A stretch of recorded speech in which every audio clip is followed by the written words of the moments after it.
एक रोज चौधरी चरण सिंह हिंडन नदी के किनारे नमक बनाने पहुंच गए। इसके बाद चौधरी साहब को 6 महीने की जेल हो गई। चौधरी चरण सिंह शुरू से ही विद्रोही प्रकृति के रहे हैं। उन्हें गलत बात बर्दाश्त करने की आदत नहीं थी, इसलिए वे सत्याग्रह आंदोलन से जुड़े रहे। मगर उनके ये तेवर अंग्रेजों को पसंद नहीं आए।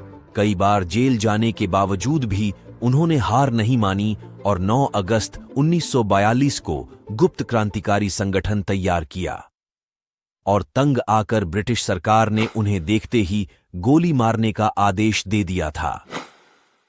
कौन हैं ये चौधरी चरण सिंह जिन्हें अंग्रेजी हुकूमत ने देखते ही गोली मारने के आदेश दिए थे, और क्यों भारत सरकार अब उन्हें भारत रत्न से सम्मानित करना चाहती है?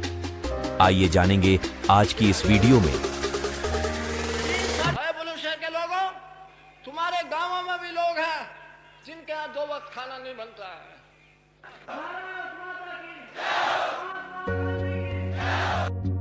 देश के पूर्व प्रधानमंत्री चौधरी चरण सिंह को देश का सबसे बड़ा नागरिक सम्मान भारत रत्न मिलने जा रहा है।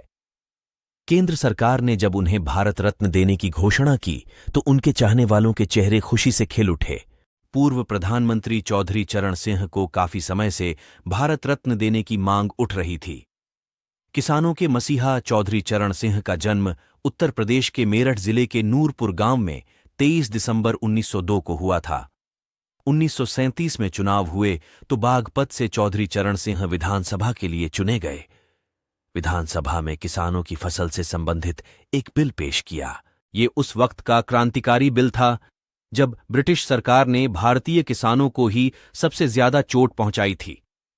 अंग्रेजी सरकार ने मुगलिया टैक्स सिस्टम को हटाकर बेहद क्रूर सिस्टम लागू किया था। भारत में इसकी वजह से बहुत गरीबी फैल गई थी। उन्होंने 1929 में कर्जा माफी विधेयक पास करवाकर किसानों के खेतों की नीलामी रुकवाई। वे जातिवाद के कट्टर विरोधी थे और उनके प्रयासों का असर था कि 1948 में उत्तर प्रदेश में राजस्व विभाग ने सरकारी कागजों में जोत मालिकों की जाति नहीं लिखने का फैसला लिया।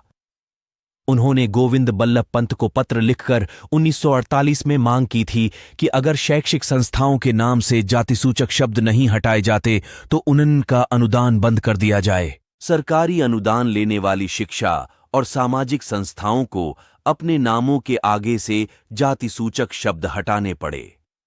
गांव गरीब और किसानों को आजाद भारत की सियासत के केंद्र में लाने वाले पूर्व प्रधानमंत्री एसवेंद्र चौधरी चरण सिंह का देश की आजादी के लिए योगदान कम नहीं रहा। उन्होंने अंग्रेजों भारत छोड़ो आंदोलन में बगावत का ऐसा तूफान खड़ा कर दिया था कि अंग्रेजों ने उन्हें देखते ही गोली मारने का आदेश दिया था।